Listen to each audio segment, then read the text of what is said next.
Hey peoples, my name is Nick, this is Board Game Brawl, and it is time for another installment in our yearly Top 100 Games list. This is the Top 100 Games that I like the most right now at this point in time for 2016. This is also known as the video series where I sit.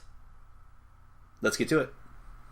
My number 60 is Tides of Time from Portal Games. It is ranked number 663 on Board Game Geek and has an average user rating of 6.9, which seems a little bit low. This is a great little two-player game, and two-player games are one that I judge a lot more harshly because I don't get to play them as often as the multiplayer games that I have, and so when I do, I want them to be really good. And Tides of Time, which also is Tides of Madness, is the Lovecraftian version of this, and I've played them both, and they're both good. Tides of Madness has a little something extra, but not like enough to make it like, oh, so much more amazing than the original. But Tides of Time and Tides of Madness are really good games because they are very short and to the point, and yet they have they do card drafting smartly. It's just a simple card drafting game, but you have to, and set collection where you're trying to match up different symbols. But every round you get to keep a card over until the next round of play, and also ditch a card as well. So if there's a card that either you or another player has been comboing with very, very well, you might choose to just get rid of that card just in case your opponent gets it instead of you. And by having by keeping cards over and also by limiting the amount of cards you have each round, it forces you to think of different ways to earn points in every round. And now, I don't want to make it sound too complicated. Again, it's very simple, very to the point, very fast. You can sit there and play several games all in a row, but I think it just works very well because of that. It's got beautiful artwork on it too, although the theme and the artwork is irrelevant.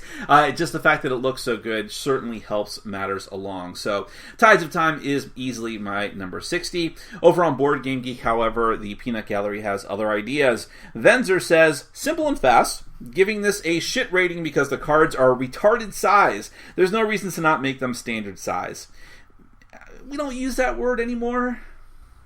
My number 59 is Mysterium. It was actually on my list last year. I should have mentioned that Tides of Time was new to the list, by the way. But Mysterium was on last year's list. It was ranked at number 52, fell down 7 spots. That's negligible, I would think. But it is ranked number 124 over on Board Game Geek and has an average user rating of 7.6. It's from Asmodee. Although, interestingly, in hand with our last entry, it's originally from Portal Games, but when they brought it over for the English version, it was just Asmodee distributing it. And the only difference between the two, well, okay, there are some differences between the two games that are somewhat significant. They gave everything except for the dream cards and artwork either upgrade or downgrade, depending on how you look at it. I liked both sets of artwork. And they added some extra things into the new edition that I actually don't like and don't play with because they're just kind of, they make what is supposed to be a simple game too complicated, even though it's not a big deal, but it's completely unnecessary. But at its core, and as people always make this comparison, and it's because it's very apt, this is Clue meets Dixit. And Clue is bad, but Dixit is great. And the only thing you can say about Dixit, though, is that it's not a very complicated game. There's not a lot of complex strategies to it, and I wouldn't say there's complex strategies in Mysterium either, but the fact that it is fully cooperative and that the one player, it's one with all, instead of one versus all cooperative, but the one player as it goes trying to give clues to the other players towards about their murder, essentially, or some traumatic incident. The way that works and how one player plays completely differently from the other players, and there's deductive elements, and you have to make your best case guess based on the very limited information you have. It just works very well here. It's actually better with less players, I've found. I think that 4 players or even 3 players is the sweet spot for this, because with too many players, it can go up to, I think, 7. It just gets too long, too drawn out. But with the right number of players and with the right people thinking creatively, I think this game works very, very well. I've had a lot of success with it, with all types of players, especially since it can be considered an entry-level game as well. And that's on top of the fact that it looks beautiful. Again, people complain, as we'll see in a moment, about whether the first edition artwork or the second edition artwork or the two different versions are better or worse than each other. I think they're all great no matter what, and I actually had to think a moment about keeping both of them, but I decided for the new one. That is Mysterium, current version from Asmodee, originally from Portal Games, my number 59. However, over on Board Game Geek, Traveler with 2 V's says, the original has artwork that brings to mind Alfred Hitchcock. This version looks like stills from Disney's Beauty and the Beast. There is no way this is an improvement. It kills the theme, the feeling of the entire game. Not happy at all. Yes, my one is a protest vote. I own both versions and have looked at them both side by side as when they ruined the game. Ruined the game. Emphasis mine with their kitty art. My number 58 is a game I haven't reviewed yet, and that's even sadder because it was on my list last year too, which means I still haven't reviewed it in over a year, and that is Castles of Mad King Ludwig from Bezier Games. It was ranked number 73 on my list last year, so it actually went up 15 spots, and that's because there was an expansion that I liked that I also didn't review. Anyways, it's also on Board Game Geek. It's actually 3 spots higher on their list of overall games. It's number 55, which is a little surprising to me. I like the game a lot, but I didn't think it really set the world on fire. A lot of people on Board Game Geek disagree. It has an average user rating of 7.8, which is also quite high, and I think for good reason. Now, I don't really like a lot of Bezier's other games, and some games like what this is, which is essentially tile collection and building, can fall completely flat for me. See also Carcassonne. But in Castles of Mad King Ludwig, a lot of things just work perfectly for me. Number one, I like the theme of it, where you're building this castle with all these crazy rooms, supposedly based off of the actual Ludwig, who had also a crazy castle, though probably not as crazy as the things you're going to build in this game. So that aspect works well. There's a huge variety of, even without the expansion, a huge variety of different tiles, and the theme comes through when you have to figure out how to best score your tiles and put like rooms that have synergy with each other next to each other, but then not putting rooms that have anti-synergy next to each other. Like, don't put the music room next to the bedroom. That makes sense, because you're going to lose points in that case. And there's a lot of, it just looks great as you're building it out. There's a really interesting mechanism, because every round someone is the master builder and gets to set the price for the different tiles that you're going to be collecting. And I actually played with some people that don't like that. I found it to be very, very interesting and just another added layer to the game. So it just works very well, and I highly recommend it, of course. That is Castles of Mad King Ludwig, my number 58 this year. But over on Board Game Geek, they have a different opinion. Isemko says, another piece of trash from Bezier. I'd normally agree with you, Isemko. It's unfortunate that a game that appeals to the absolute lowest common denominator could do so well. My number 57 is Specter Ops from Plaid Hat Games. It was my number 37 last year, so it fell considerably, but that's just because I haven't really played it much, or maybe I didn't play it at all this year. But I actually get people asking me a lot about it in my group. They're like, ooh, that game looks really neat, and I'm always like, we could play it, but there are other one versus all hidden movement games I like a bit more, but that doesn't mean the Specter Ops isn't a great game. It takes place in the future, actually supposedly in the world of Dead of Winter. I thought they just sort of crowbarred that onto it. But there's one player who is the runner trying to get out of a dark, nefarious facility, whereas the other players are the hunters trying to get that character. And they all have weird and special powers. Both the runners, there's multiple runners you can choose from, and the hunters that are going after them, like a wolf man and a spider woman with like electroshocks and things like that. Special gear cards you can have. The artwork in the game is beautiful. The board looks beautiful because it's a hidden movement game where the runner has to use a grid, and out on the board there are like spot UV coated numbers out. It's a little thing, but I think looks pretty great. And all in all, it's a really cool miniatures. It's just a great experience. There is a certain number of players you need for this game, which I think is 4. 4 is where you need to be so that there's it doesn't feel too bogged down. If you play with like the maximum player count, then one of the hunters is a traitor, but that didn't really work very well in my experience. So I think that maybe 3 or 4 is the perfect number for this game. Maybe even 5. Well, 5 might be the max. Regardless, though, I think it's a great, fun game. It's a lot simpler than some of the other hidden movement games, and I think that actually works to its advantage because I can play this with casual gamers as well. So that is Specter Ops. My number 57, over on Board Game Geek, Dynastico disagrees and says, you run around in a maze and try to find an invisible person. There's just so much not going on. My number 56 is brand new to the list and actually only a few months old. And nevertheless, it's already number 77 on Board Game Geek. I don't know if that's going to last or not, but it is Mechs vs. Minions from Riot Games. They had a huge marketing push for this game where I think like every reviewer and their brother got copies of the game. Everyone was really talking it up, and I'm like, I don't know. I have no connection to League of Legends, which is the theme that this game is based on. The video game I've never played. I don't care about it. It looked like a whole lot of plastic, and people were just talking about, oh, the price is really good. I'm like, well, does that really make a good game?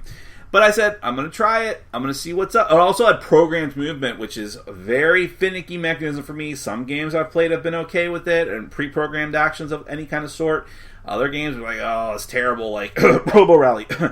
But I said I'm going to try it anyways, and Mechs vs. Minions is so good. First off, I will have to agree with the people who kept crowing about how much cost was a factor for them, because for the amount of money this game was like $75, which is not an insignificant amount of money. The amount of stuff that you get is overwhelming. High quality miniatures, everything looks fantastic. But again, if it was just that, I played plenty of games that look fantastic and they suck. Like they're total drudgery to play. This game is actually really fun. It really helps that it's a fully cooperative game. You take control of these little monster things that are running around on mecha that looks steampunkish, like kind of rough looking. It's very charming, and again, everything looks good. And you go through different missions and scenarios, and the game does a really clever thing with easing you into the systems of the game through like essentially a complex tutorial. You play a little bit from the main book, then you open up one of the envelopes, introduce some more mechanisms, then you introduce some more mechanisms, more cards in each of the envelopes. It's not like a legacy game, but it does feel like it helps if you're with the same group of people, because you're unpacking and unlocking different things as you go, and including like this one giant miniature trapped in a box that's really cool when you open it up for the first time. And but again, all these trappings and physical things wouldn't matter if it wasn't so fun. And how the programmed actions work, you actually have some deterministic idea of how it's going to work out for you. You can move things around. You can stack up different elements and special attack cards to make them more powerful. You'll take damage, which will screw up. That's where the crazy, almost Robo Rally aspect comes in, because it'll screw up your line and screw up what you want to do. But then you can mitigate that by potentially fixing it on a future turn. And there's a draft for how you and the other players cooperatively work out who gets what cards and who's it's going to serve best. And I just love that aspect of it. So again, it looks great, and it's a very, very fun game. So in this particular case, the hype was right to at least some degree. That is Mechs vs. Minions, brand new to my list this year from Riot Games. Over on Board Game Geek, of course, there's always going to be people that hate this kind of game. Ben Boss says, the usual commercial stuff with a huge box, plastic, and a bigger campaign than Trump. No thanks. My number 55 was on last year's list at number 38, and it was actually on the list before that as well, but it has fallen 17 spots, which is not insignificant, but I'm still holding the torch for this game. It is High Command, both the War Machine and Hordes and Fortune and Glory, or Faith and Glory versions of the game. They're all interchangeable. From Privateer Press, it is ranked number 3,459 on Board Game Geek with an average user rating of 6.3. And that, even though you might think like the difference between 6.3 and like 6.9 as one of the previous games on this list was not that big a deal, but it is a big deal because you don't see that number a lot associated with what people consider good games. But damn it, I still like this game. I just played it a few months ago because I'm like, maybe everyone else is right. And no, I had a good time with it. Now, I did a variant that made the game a little bit more bearable. You can look up game variants for it on Board Game Geek. But even the normal version of the game, I liked a lot because it's deck building, but with so many interesting twists and turns to it. Because I play a ton of deck builders. One of my favorite genres. I do whole lists about them every year. But it's very true that a lot of them I play are just cookie cutter, either Ascension style, Dominion style. They don't change very much from that. They throw a few little things in there, and if they work well, it's still great. But it's just like, this again. High Command is every player gets their own deck of buy pile cards for their faction. They can build it ahead of time. So if you like pre-game deck building, you can do it, Magic the Gathering style, with expansion packs and things like that. And I've done a little bit of it. It's cool. And there's a ton of different factions because there's all these different big box expansions, the Hordes and the War Machine. You can mix them all together. There's that you're not just building it to get points, although you do need to get points, or the end goal is to get points, but it's not just I'm buying these cards because they're points. That might help you in the end, but ultimately what you need to do is get powerful cards because you're going after locations which are worth a ton of points. And that's where you fight. It's actually more interactive than a lot of deck builders. You have to fight over different locations. And it's tough. And it's a swinging back and forth. It can get frustrating at times, but there's a lot of decision making involved. It's because if you use your powerful units to take over a location, the location goes to your victory point pile along with the units you use. So now you're like, well, I had to spend a lot of units to get that, and now where am I at? Now I have to rebuild my forces. And I just love those decisions in the game. I think it looks great. Yes, it is. At least the earlier versions of the game are very problematic for colorblind gamers, and the text is very small. I'm not going to defend that, but nevertheless, I think for those who can play it, I think it's still a fantastic game. I wish it got more love. I think a lot of people that rated the game rated it based on those kind of cosmetic reasons, or they didn't really give the game a good chance. Okay, but now I sound like a crybaby, so I won't go into that. But High Command, I still love it. It is my number 55 this year. But over on Board Game Geek, a lot of people don't like this game. But in particular, Grand Sage says, another card game that is an example of everything I don't like about card games as a general rule. Ouch. My number 54 is Super Dungeon Explorer. It's down 23 spaces from last year, which is significant, and that's because I played this game a ton last year and not so much this year. But nevertheless, it is still number 54, and it is number 841 over on Board Game Geek, which is a lot lower than I thought, so to speak. And average user rating of 7.0 from Soda Pop Miniatures. Super Dungeon Explorer used to be just a one versus all game. With the addition of the Forgotten King set that came out, I think at the beginning of last year, maybe even the year before, they made it potentially a fully cooperative game as well, which I think helped the game having that option as well, adding a ton of extra monsters and stuff and cleaning up the rules quite a bit. It's essentially every game you've played, like Gauntlet or just a hack and slash chibi anime game that you've ever played, in board game form, where either one player or the game itself is the console, C-O-N-S-U-L, get it? I think I've made that joke every year, that is controlling all the monsters going against you, the players trying to just defeat their spawn points, just like Gauntlet, and trying to win out against the big bosses that come out. The miniatures are fantastic, the theme is great, there's tons of different powers, and every character feels different and distinct. You can have a different gameplay feel to it every time that you play. I think the only reason that it gets dinged even on my list is because it's very long, it's very arduous to set up and to get going, and to learn all the little intricacies of the rules, although once you get going, it's actually a pretty simple game. They're constantly refining this game, which can be a problem. There's a new Kickstarter that I think people pledged for over a year and a half ago, including me, that we're still waiting on, but they're playtesting and refining it, which again I think has positives and negatives to it. But I think that it will get even better in the future, and I certainly hope so, because even as it is, I like it a lot. I like it a lot. That is Super Dungeon Explorer, my number 54. Over on Board Game Geek, KR Woods 1 says, should be called Assembly Required, the board game. The return on the investment is just not there. I will say, though, after the first edition, they were pre-assembled, so... Alright, we got a couple of new games coming up to the list, or at least new to the list, not just necessarily new altogether. But number 53 is Mystic Vale from AEG. It is ranked number 528 over on Board Game Geek and has an average user rating of 7.4. Mystic Vale is a deck building game, but as I was just talking about another unique deck building game a couple spots ago, this one is also very unique and unlike a lot of the other stuff on the map out there, and that's probably why, or part of the reason why I enjoy it so much. You are technically putting new stuff into your deck, but it's actually a card building game.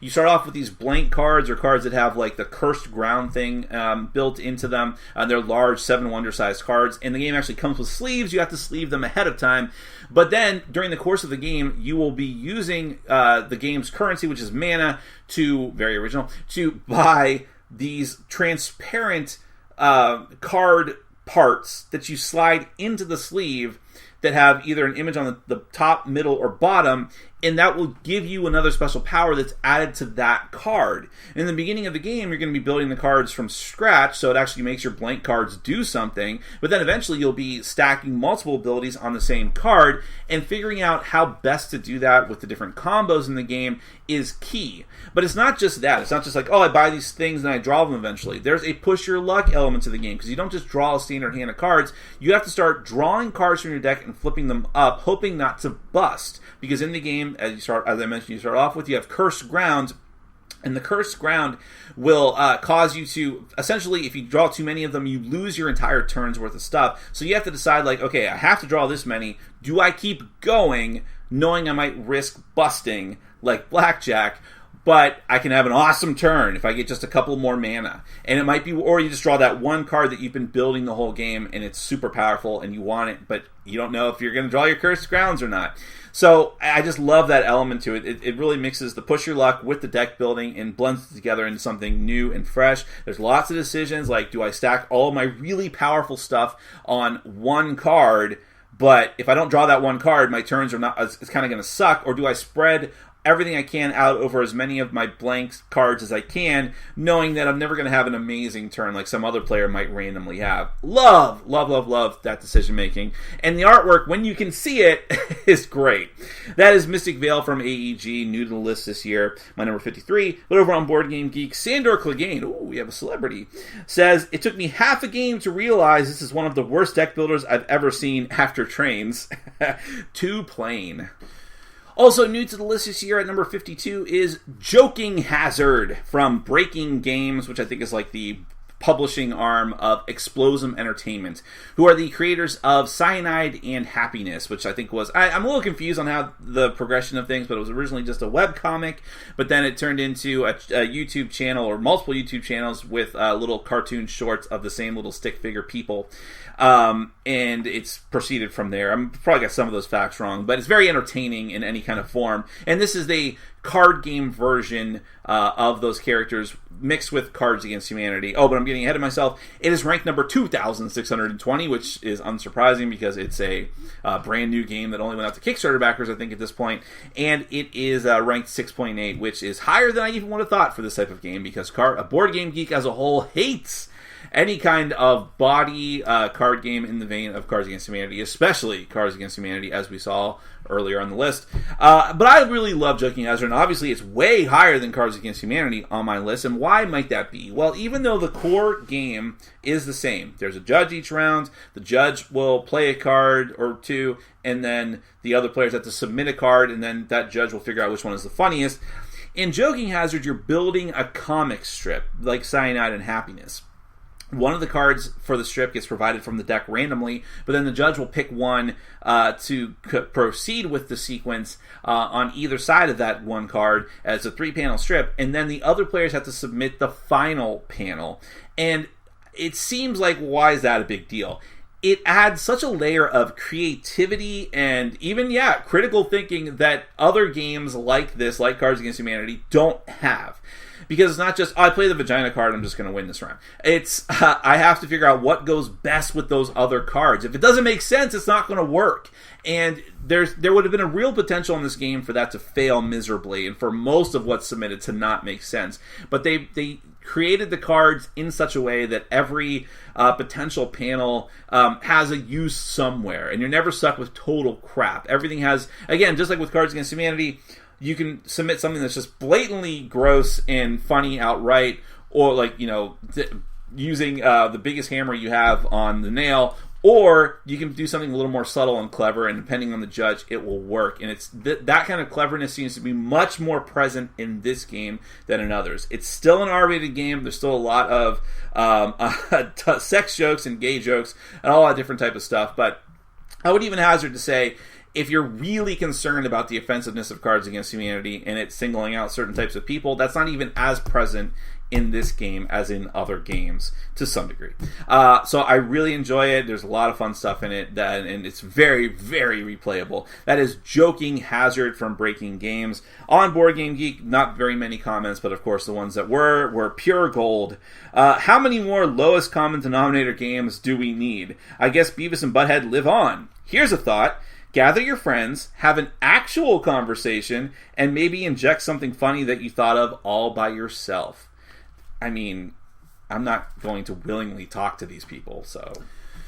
And finally, for this segment of the list, and right before we get to the top 50, and just missing the top 50, is Takenoko from Asmodee and Madagot and Bombix. It was actually on last year's list at number 40, so it actually fell out of the top 50, but not too many spots. I don't think there's a good reason for that. I've actually played this a couple times and taught this to other people, but there's just other things that crowded it out. It's ranked number 174, which is a little higher than I thought, over on Board Game Geek with an average user rating of 7.4.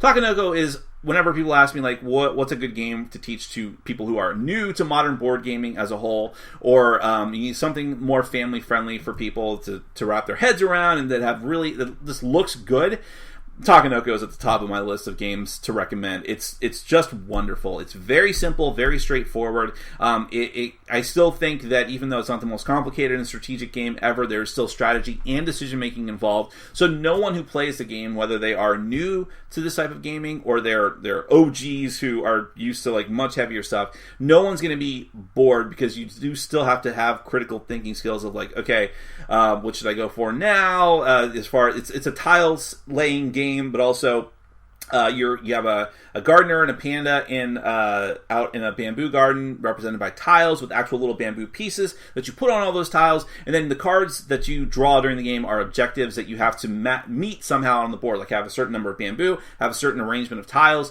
have the panda eat bamboo in a certain configuration, and so on. And so you have to figure out, like, okay, now what do I think I'm going to be able to accomplish here with my actions per turn, manipulating the gardener and the panda, and like what objectives should I go for? You want to like hold on to your objectives, but not too long, so you only have a certain number of them. Again, they're not uber complicated decisions, but I think that there's enough meat there for experienced gamers, and it's easy to get into, easy to teach, and also just looks fantastic for younger gamers and for people who are new to the hobby and want something that's more of an experience. And now I have right behind me the giant collector's edition that's very expensive, and it looks fantastic. But even if you don't have that, the original game, the base game that you can get for like $40 now, also looks fantastic. It's kind of amazing. That literally just looks like a bigger version of the already great looking normal version.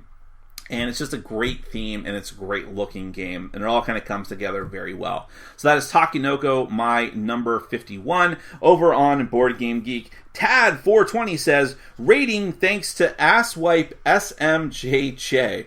Now this quote sounds familiar too. I wonder where I've heard that before. And I wonder why this guy would have such a problem with SMJJ. That's it for this segment, folks. We're getting closer and closer, and on the next segment, we are finally going to be into the top 50. Don't miss it, or do miss it, but it would make me sad. Thank you very much. Take care.